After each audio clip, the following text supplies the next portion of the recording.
Shout out to Avora, one of our dear homies making this episode possible. Avora AI is known for giving you a substantial amount of time back by automating some of those most basic tasks, getting you home on time and giving you more time with your patients. Imagine being over 30 years in the dental industry to be finding yourself starting over again with a new company after being transitioned out of AADOM. Well, that is part of Lorie Streeter's story, and I'm so grateful to have her on The Real Talk of Dental. Lorie and I became kindred spirits pretty quickly after we met just a few months ago, even though she's been in the industry for a long time, as well as myself. Something I really admire about Lorie is that she understands the strategy and the tactical aspects of the dental industry, but she's also deeply connected to the human side and the nervous system and the somatic work that also goes into making a complete human. And that is something that I'm also equally passionate about. And we share a lot on this episode about merging those two things, about being a human in this world and also in dental. And it's also a lot of the stuff that I talk about inside my empowered leadership experience for women in dentistry, and also a whole lot of my coaching work when working with leaders. What does it mean to be a high capacity person managing so much while also finding that emotional and physical and spiritual balance? We cover that in today's episode, along with a whole lot of other things. And I'm super grateful to have the one and only Lorie Streeter on today's Real Talk of Dental podcast.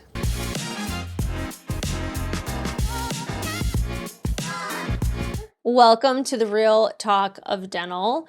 I'm really excited to have you on. I've seen your face and your name for a very long time around the dentisphere, but we just had the chance to really meet each other a few months ago, now that you're with MaxAssist, which is pretty awesome.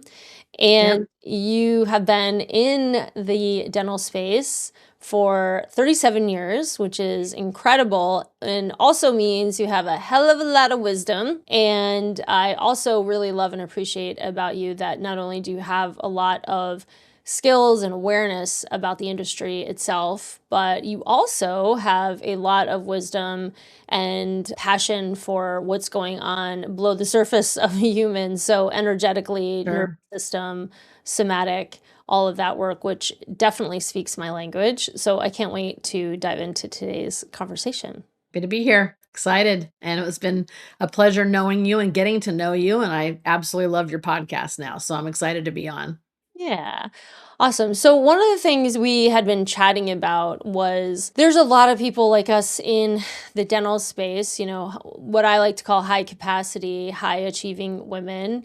And when I think about for me, high capacity means that we can take on a lot of stuff. So we're the doers, the thinkers, the strategists, air traffic control, essentially.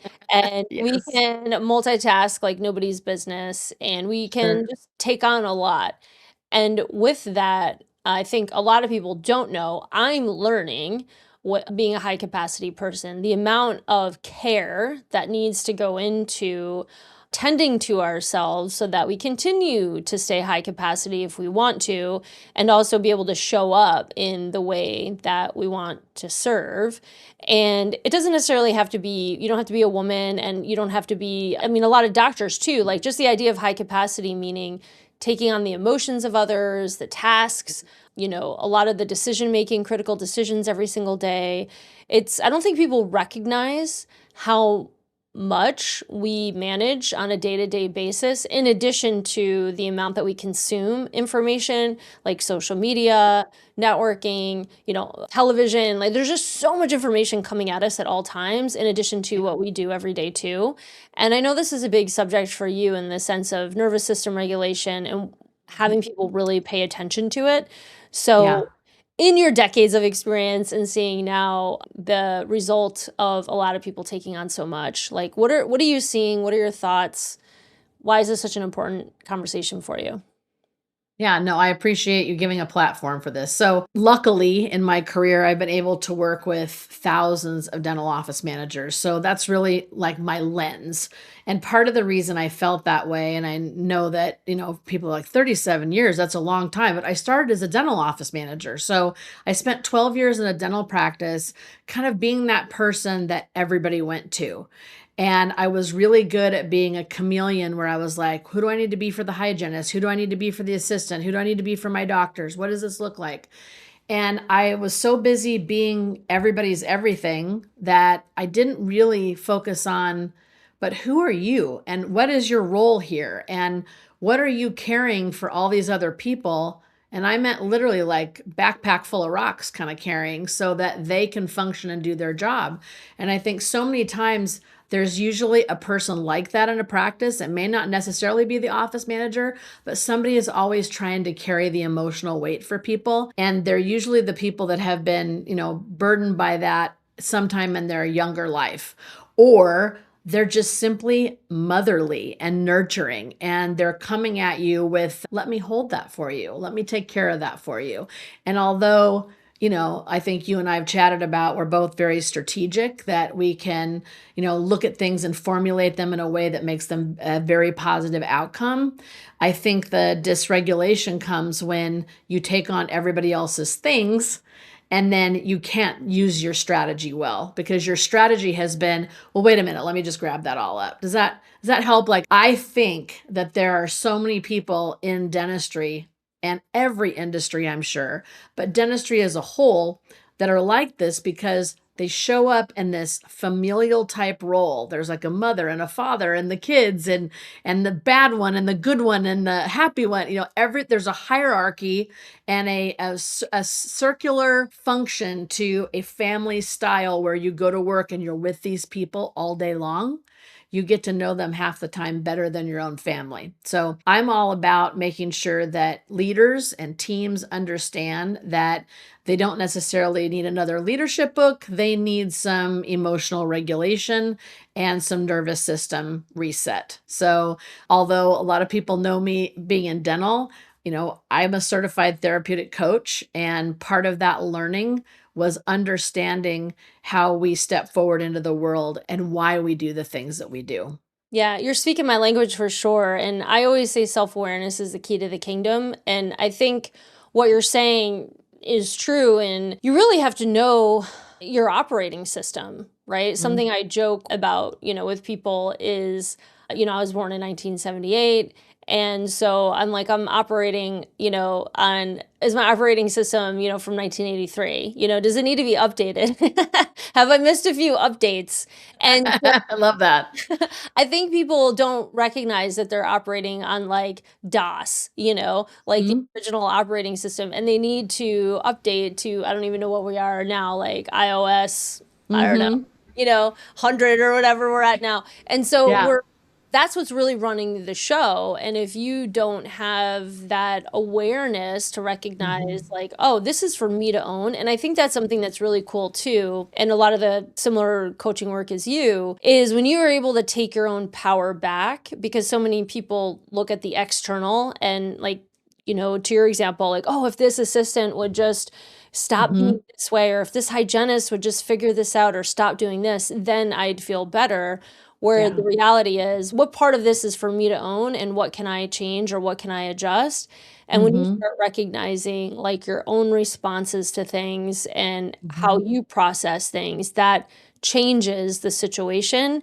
And you then become, well, you're no longer a victim of the situation, right? Sure. And I think a Yep. lot of people walk around not recognizing their own triggers, or, I say know what makes you tick and what ticks you off, right? Yep. And I think that's Yep. super key, because what might upset me might not upset you. And so again, and that's for me to own and that's for me to sort out. I was thinking about when I was in coaching school, I went for almost 5 years, and I'll never forget when we started out, we would always talk about something that was going on with us. And it was every person got to talk. There was 14 people in the class that I went to, and people flew in from like all over. It was a really cool experience. And we would get in trouble if we said like, well, my husband did this, or my son did this, or my friend did this. No, no, no. What is your part in that? It was always leading back to in the internal aspect of what's going on. And so many people, my dad's 82 and he's super smart. His big saying is all plan your work your plan.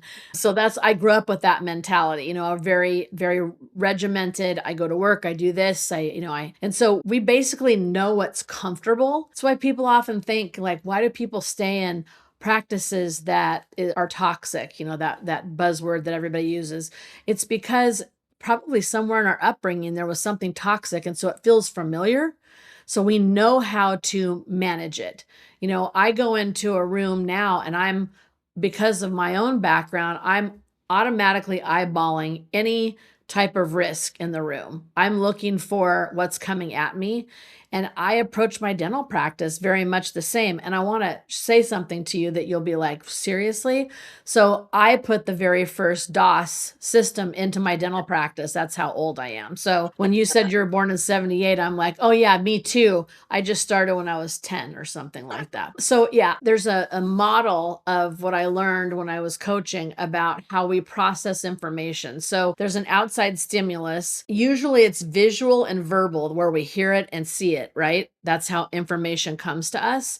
I'm not talking about reading a letter or a review or anything like that. We see the patient interaction and hear it, or we have team interaction or doctor interaction. So the information comes in, and all these files and filters start opening up automatically inside us, right? So it's time, space, matter. Where have I heard this before? How did that happen? How did I take it? And it references times in the past when we were triggered by that same type of information. And automatically there's a physiology that exists. So then we get into an emotional state, and then we have an outcome.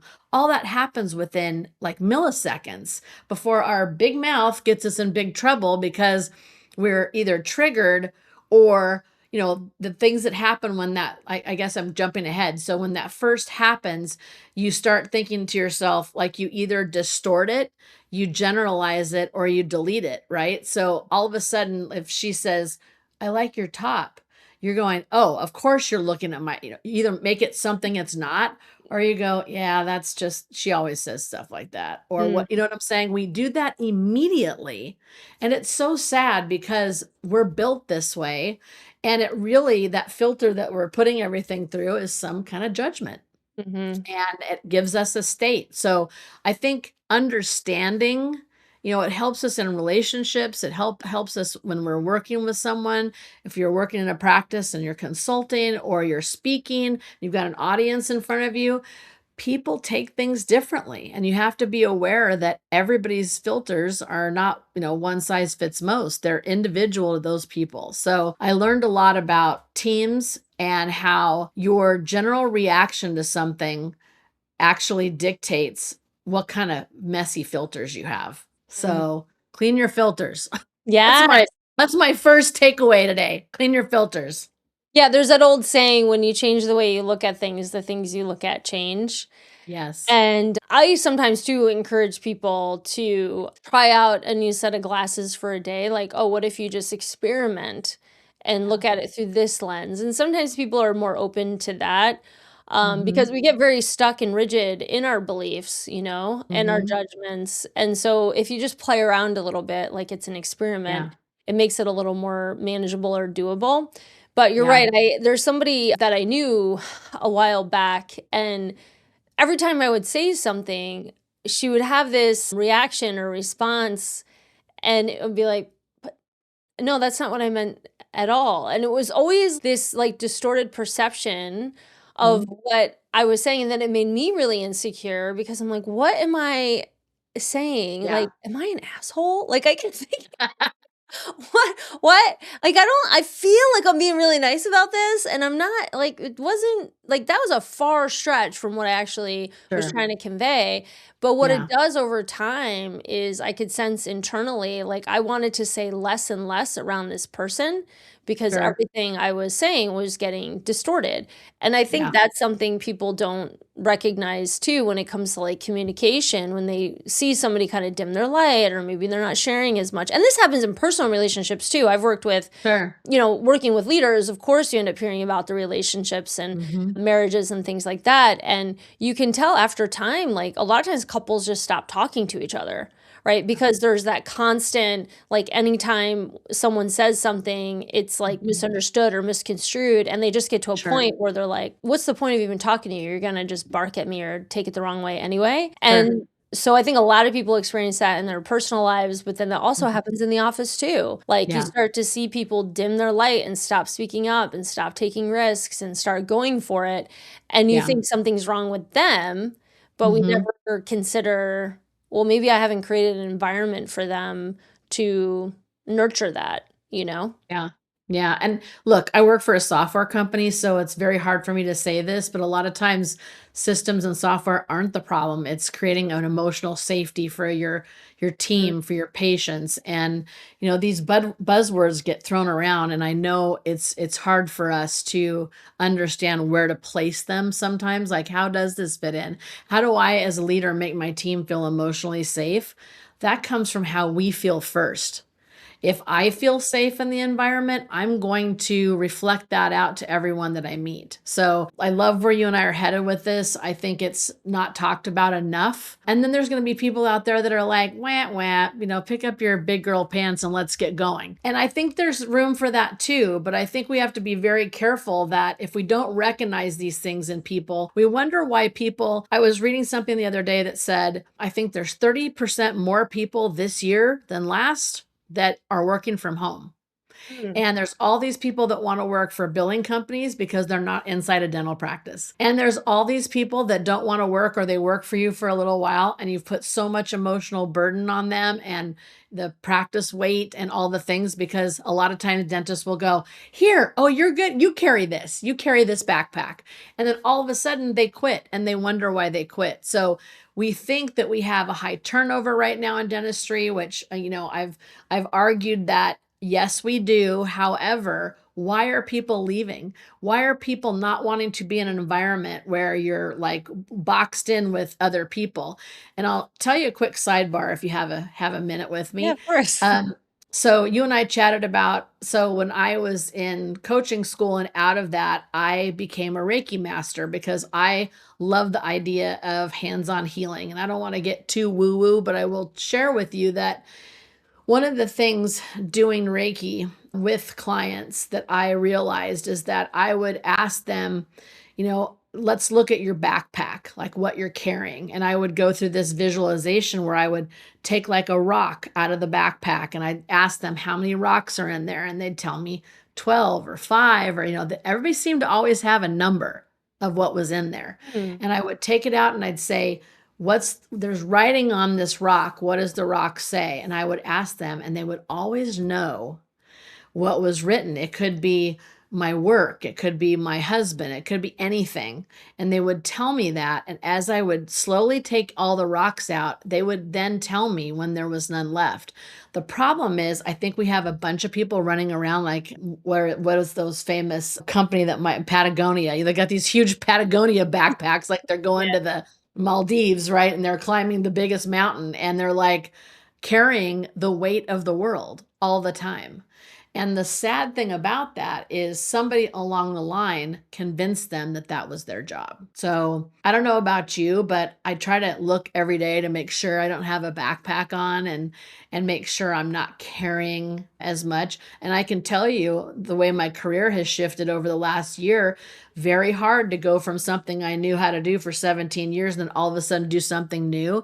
You're instantly judging every last thing. Am I successful? Did I do it right?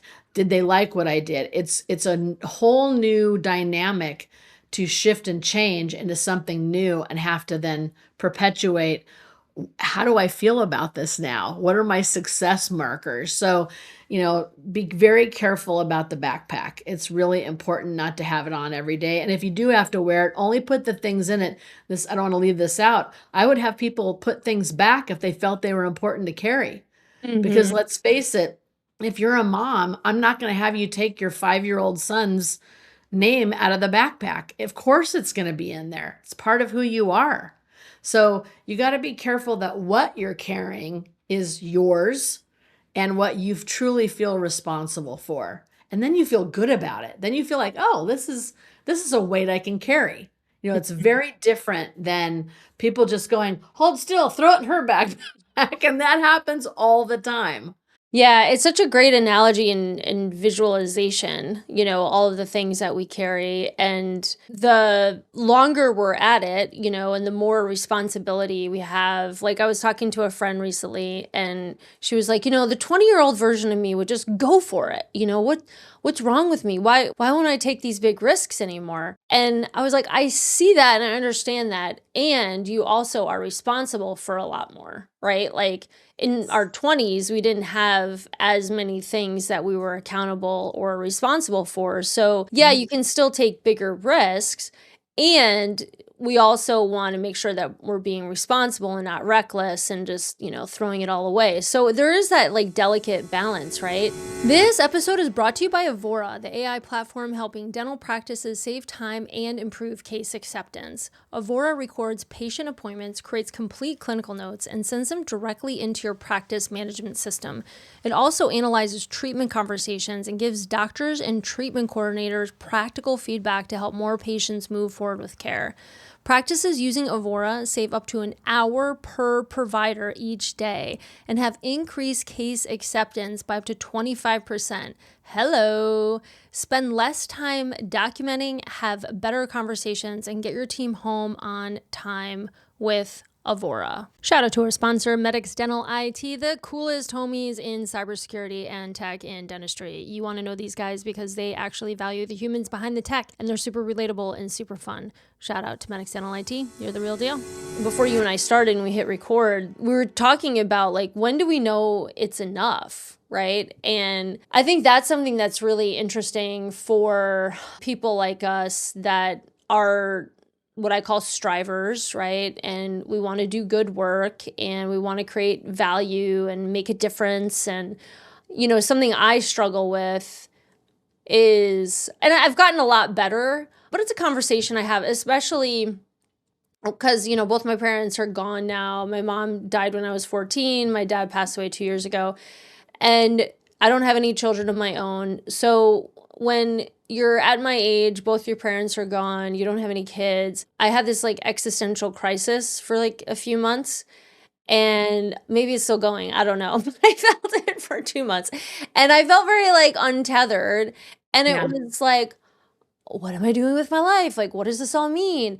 And then I also had to really sit with like, what makes a life worth living and what makes it a life well lived, right? Because my mom died young, but my dad, he went until he was 75, but he very much didn't have the life I would have wanted for him or most people would have wanted for him.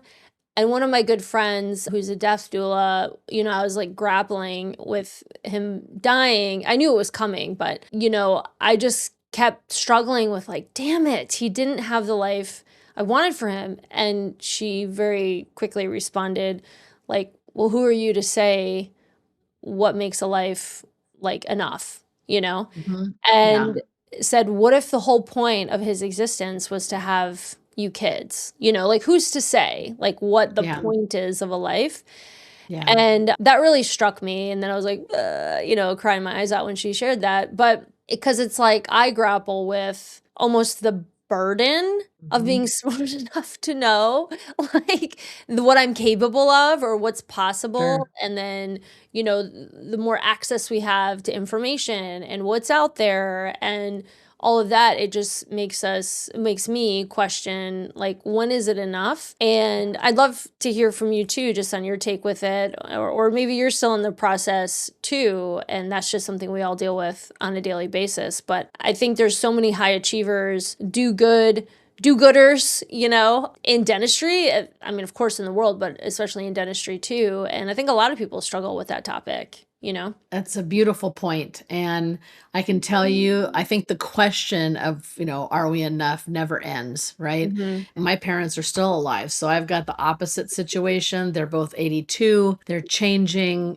I've gone to see my father who holds 2 US patents. Now he's an 82-year-old man. He's still very active, rides horses. I mean, it's all the things, but I know that's not going to go on forever. One way I have to try to answer that question for myself, and I don't know if this will work for anybody else, but I'm happy to share. So, first of all, recently I got a panda fortune cookie, and literally the fortune said, "Your best is good enough." Oh.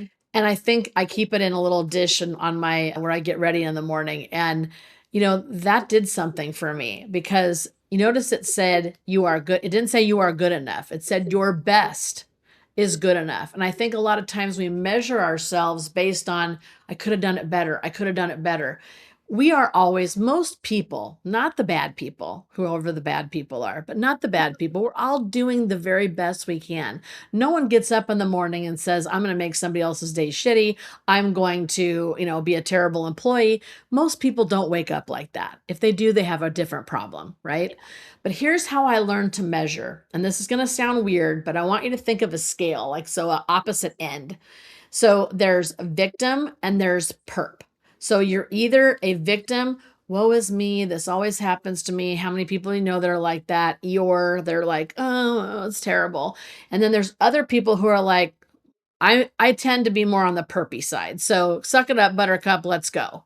Like I tend to not have, believe it or not, my Clifton strength number 5 is empathy, which is difficult to manage sometimes too. But I tend to be more like, no, we're getting up, we're moving, we're keeping going. The problem is both of those are equally bad. So you don't want to be a victim. You don't want to be a perp. The only thing that solves that is that center balance, which is self-love. And it sounds so corny. And I remember my clients when I'd tell them, okay, write this on a sticky note, stick it up on your mirror. I want you to do this. I need value, put some quarters in a dish. And every time you think you're valuable, put another quarter in the dish. I did all kinds of metaphoric things with my clients because I wanted people to understand that value isn't just what the image is of it in their mind. Mhm. We set those beliefs, Brandi, when we're young. Like this happens when we're tiny. Yeah. This is literally how well you feel when you're 4, 5, 6. It's that Maslow's hierarchy of needs. We learn along a line that is not linear. It is all over the place. So I loved one of the questions you asked before the podcast, like, what would you, if you had to go back and talk to your 15-year-old self, what would you say? And I think my answer to you was something very simple. It was, you're not going to understand all the things that are going to happen. And Mhm. there are going to be lots of things that happen, but trust the process because just like you were talking about your dad, your wish his life would have been different. My mother became a professional clown at like 52 years old. Very popular, Lollipop the Clown, woo, woo, all over Minnesota, very well loved. And she used to make all of her own costumes. And people used to say, oh my gosh, she should have been like this famous Hollywood costume designer. But she was really meant to be my mom, and she was meant to be a clown and make some kids happy. So it is very difficult when you see potential in people, like, "Oh my gosh, you should be this or you should be that." That's where we get in trouble. That shoulding on yourself is literally a problem. So, I should do this. I should do that. If I could wipe the word should out of the dictionary, my high school English teacher used to have a literal headstone and there were words like stuff and should and all those things that she would put that on the headstone and tell us not ever to use them. Because who am I to say that when I was 8 years old and had my son and I literally almost died, who am I to say that I wasn't supposed to have that experience? It changed my life.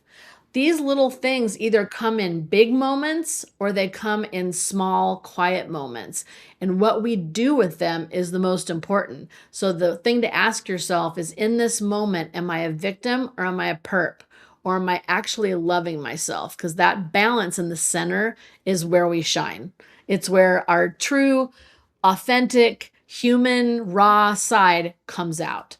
And it's very hard to live there, but if you remember that that's the center balance, I think that's really a good grounding point for most people. Yeah. Something that's like really interesting too about your story is you've recently gone through a huge shift, right? A huge pivot in your career in the last like year or two, I would say. Is that right? Yep. Yep. Yeah. And from what I've seen over here, you've handled it with a lot of grace and moving forward with a whole lot of gusto, you know? It's like you You. got this like, second wind, so to speak, which is super inspiring and really fun. And that's something that I've struggled with too in embracing aging. I think that has, and it's not so much like, yeah, the body changes, and all my friends, we're all just like, oh, what's happening? It's like you never know what you're gonna get. And then stuff you think like, oh, that won't happen to me, and then it does, and you're like, dang it. So Yep. there's that part, but also because I never really had, I mean, just with my parents, with my mom dying young and my dad really not having, the life that I or any of his kids would have envisioned for him. It's like I never really had a lot of examples of people like thriving in their career, and like hearing about your dad, still riding horses in his 80s and just going for it is it's really fun, and that's inspiring for me to hear about, because sometimes it's like, oh, I'm in the heading into the sunset years, because I don't have a whole lot of examples. And I know that's not true, but again, because of the conditioning and the programming from when I was young, like those beliefs get implanted. And Sure. I didn't realize how much until this last year, actually, the urgency I was putting on a lot of the things that I wanted to like accomplish or Sure. experience or whatever, because there was this belief that life was almost over. And then Mhm. I have a spiritual advisor, and she's like, what the hell? She's like, Brandi, you're so young. Like, she was looking at me like, what are you talking about? And then, our big love there, and Duffy, she's always saying, oh, you're so young. Oh, you're so young. She just always says things like that. But I think that's something real to talk about too, which is like embracing aging, embracing this like timeline, this urgency we put on things, the why are we doing this to ourselves? And even seeing someone like you who is so well established. So, I mean, you're like, on the Mount Rushmore of dentistry. Oh, I don't know about that, but that'd be a big head to chisel. I don't know. Like, and then you're As long as my teeth are white. and then you have this pivot. And so how has that been for you in making that shift? And, how did you coach yourself through some of those changes? That was a big one. I've talked about this here and there, and I'd like to talk a little bit of different aspect with you because I don't know, I think you and I just are aligned when it comes to the spirituality of things and the signs of life that we get. And I'll tell you a quick story. So I was having a conversation before my career shifted with a friend of mine that worked at a financing company, and she was struggling in her job, and I love her to pieces. And that was the beauty of working at AADOM, is that I got to work with hundreds of companies and hundreds of people that work in those companies, and I was very intentional about teaching them how to work with office managers because I wanted office managers to be understood, because I was one and I felt very not understood, and I wanted to change that. So I think in the course of my career, I would tell myself that if I can make companies understand that office managers are important part of the buying process, important part of the practice. Prior to that, I just felt like they were kind of the unsung hero. So I looked at this, and I had this conversation with my friend at this financing company, and I was telling her that I read this book by Joyce Meyer. She's a televangelist, which is not a normal read for me, but I was transitioning from my job at Bright Now Dental Smile Brands to Patterson. And it was funny. I was telling her a lot of times we're like in this mission of like riding a horse is a good example. And we're on the horse, and we're basically like, look at me, look how good I am at this. I'm going to do this for the rest of my life. Mm. And you put this bow around this box, right? Of this is how this is going to be. I'm going to retire here. I'm going to build this. I'm going to do this. It didn't help that my husband and I worked at the same company. So we had this shared vision of what our life was going to be like. And I told her weeks before everything changed for me, I said, and sometimes you literally hear this still voice that says, get off the horse. You're done here. Everything is finished. I have a very long story that we can't get into today, but every once in a while I get aura migraines. I don't know if you know what those are, but they're when you see like funny colors and things. I had 3 right before my exiting at AADOM. My body knew before I did. Everything was pointing. I was telling stories to people of what was about to happen to me. And I think that empathy and strategy in that Clifton strength also leads to an intuition that sometimes can get you in a lot of trouble, right? Because you feel things and know things before. So, how I would address that and the aging aspect of things is that, and I've never said this before on a podcast or anything else, I had no idea that anybody even knew my name. And I know that sounds crazy. And I know I had clients, but it wasn't until I had a very big heart to heart with Ann Duffy that I realized, there's an opportunity for me here to have a second chance to do something different. So she put me through my strengths. And I did feel a little bit nervous because I was 56 at the time. And, I wasn't 20. I didn't have the energy of a 30-year-old. I didn't even have the energy of a 40-year-old. I just had a lot of connections. And I can tell you that if I can impart anything on people is that you never know when life is not going to pull the rug out from underneath you, but literally pull it. You know how you yank a rug under a chair and the chair just shifts? And sometimes you go, wait a minute, I like that chair better that way. Mhm. And when I met my boss now, I've known him for many, many years, and I've been a friend of his, and friend as in work colleague, respect what you're doing. I respect what you're doing. And we had this conversation. And after I talked to him, I'm not kidding. Talk about energy. I started seeing elephants everywhere. So our logo is elephant with the trunk up. They're very purposeful about we're the herd. And that elephant never forgets, which is part of our software reference. And they are all about this herd mentality. So I got off the phone after talking to him, which was not a job interview. And everywhere I went for the next like 2 or 3 days, I was texting him pictures of elephants. Like they'd show up in any aisle I was on, the only figurine that was there was an elephant.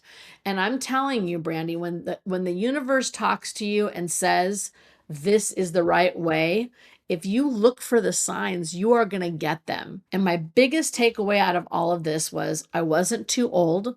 I wasn't correct. I might have been correct in doing the right things so that I was, from an integrity standpoint, I was good at what I was doing and my job was good, but it didn't mean that that's all that was there for me. So over the course of the last year plus of this reinvention, I can tell you this, I am finally more of who I am at my core.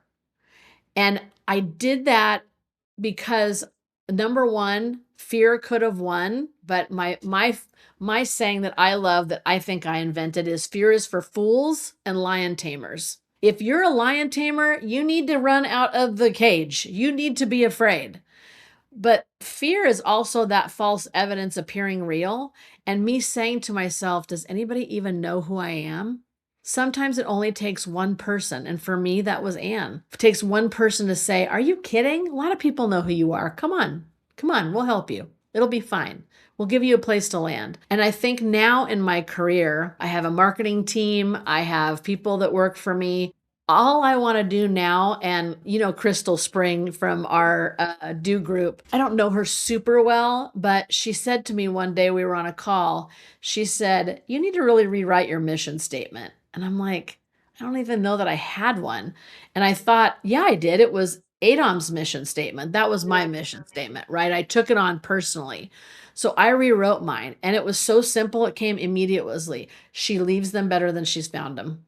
And that's all I want to do. If I can do that from now until the end of my career, if somebody watching this gets one small thing out of what you and I are saying and sharing, I mean, you're talking about the heart of what hurts, losing your parents. I'm saying aging is not easy, but it doesn't have to be the end. I'm not landing the plane. I see the runway, but I'm not landing yet. I still feel like I have a lot more to do, and I'm sure you do too. So I'm guessing that finality for you, and thank goodness you have a spiritual mentor. I think that ending for you looks like the people in your life that are the most important are always our parents and our family. And no matter if you get along with them or not, that finality of having that end so soon automatically transfers and puts a veil over your own life. And it's only your job to pull back the veil just a little bit and see the vibrance of, my gosh, I think we should repeat this podcast when I'm, let me see, how about 85 and you're like 76, like whatever that difference is, let's do it again and talk about, can you imagine what's going to happen between now and then? All Yeah. of the cool things, all of the cool things. That's awesome. Well, Miss Lorie, thank you so much. You're certainly leaving me better than you found me an hour ago. So thank you so much for your time and your generosity of spirit and all you shared today and your openness. You're awesome. And I'm so glad that we're connected and our friendship will continue to grow from here. Thank you so much for being on. Loved it. Thank you so much. Thanks to our friends at Archie, the future of dental software, using AI agents that make it easier to run your dental practice, outpacing a lot of the outdated models. Get Archie, make your life easier. You just listened to the real talk of dental. If it hit, if it stung, if it made you feel just a little more human, good. That's the point. This isn't about fixing practices, it's about healing people. And if you're brave enough to show up real in this industry, you're my kind of leader. Subscribe, call in, send your wildest workplace confession. And most importantly, don't clean up for anyone. The mess, that's where the magic lives. We'll see you again on the next episode.